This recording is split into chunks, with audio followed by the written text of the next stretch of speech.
নমস্কার বন্ধুরা, মনের রান্নাবান্নাতে জানাই সবাইকে স্বাগত।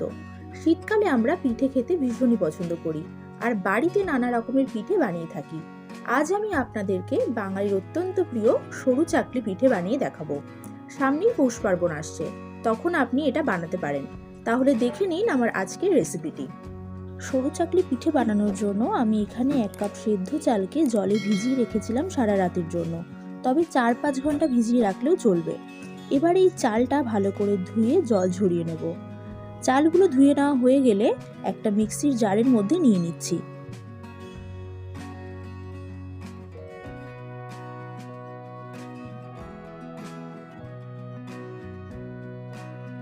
এবার এই চালের মধ্যে অল্প জল দিয়ে একটা পেস্ট বানিয়ে নিতে হবে।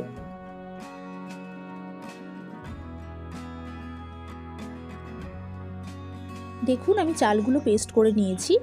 এবারে একটা বড় পাত্রের মধ্যে এই চালের পেস্টটা ঢেলে দেব।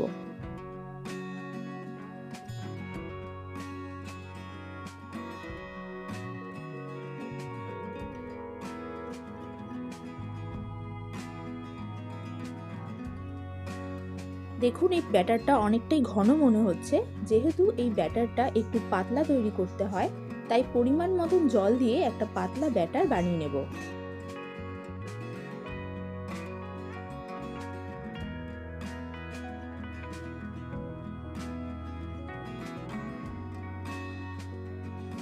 এই ব্যাটারটা বানাতে ঠিক কতটা জল লাগবে সেটা ঠিক বলে বোঝানো যাবে না। আপনারা একটু দেখে বুঝে নিন যেটা কতটা পাতলা করা হয়েছে। এটা কিন্তু মোটা করলে চলবে না, একদম পাতলা বানাতে হবে। ভালো করে মিশিয়ে নিয়েছি। এবারে এর মধ্যে দিয়ে দেব আমি স্বাদমতো লবণ।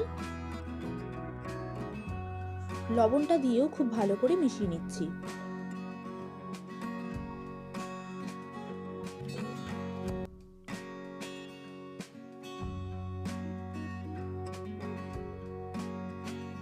এই ব্যাটারটা এখন একদম তৈরি। এবারে সরু চাকলিগুলো বানানোর জন্য গ্যাসে একটা তাওয়া বসিয়ে নিয়েছি। হাই ফ্লেমে খুব ভালো করে গরম করে নিতে হবে। এরপর এর মধ্যে অল্প তেল ছড়িয়ে দিচ্ছি, আর এই সময় গ্যাসের ফ্লেমটা একদম লোতে করে দিয়ে হাতায় করে কিছুটা ব্যাটার নিয়ে তাওয়াতে দিয়ে ছড়িয়ে দিচ্ছি পাতলা করে। কারণ সরু চাকলি কিন্তু খুবই পাতলা হয়, মোটা হয়ে গেলে কিন্তু একদমই ভালো লাগবে না খেতে। এখন ঢাকা দিয়ে পিঠেগুলো হতে দেব এইভাবেই। 1 মিনিট পর ঢাকাটা তুললাম। দেখুন, পিঠেটা চারপাশ থেকে ছেড়ে যাচ্ছে। এই সময় পিঠেটাকে উল্টে দেব, আর এইভাবেই হতে দেব আরো 1 মিনিটের মতো।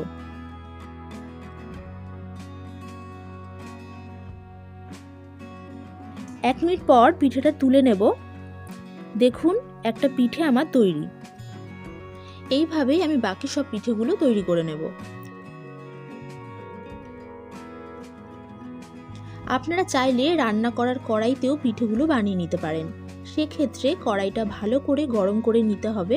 তারপর গ্যাসের ফ্লেমটা একদম কমিয়ে নিয়ে কড়াইতে একটু তেল ব্রাশ করে নিয়ে হাতাতে করে অল্প ব্যাটার তুলে কড়াইতে দিয়ে কড়াইয়ের হাতল দুটো ধরে গোল করে ছড়িয়ে নেবেন পাতলা করে, তাহলেই হয়ে যাবে।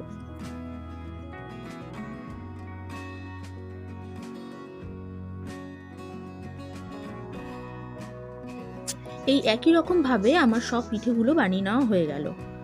শীতের সকালে জলখাবারে এই গরম গরম সরু চাকলি গুড়ের সাথে খেতে কিন্তু অসাধারণ লাগে। আমার আজকের ভিডিওটা কেমন লাগলো আমাকে কমেন্ট করে জানাতে ভুলবেন না। ভালো লাগলে একটি লাইক করে দেবেন, আর আমার চ্যানেলটা সাবস্ক্রাইব করে আমার পাশে থাকার অনুরোধ রইল। সবাই অনেক ভালো থাকবেন আর সুস্থ থাকবেন। ধন্যবাদ।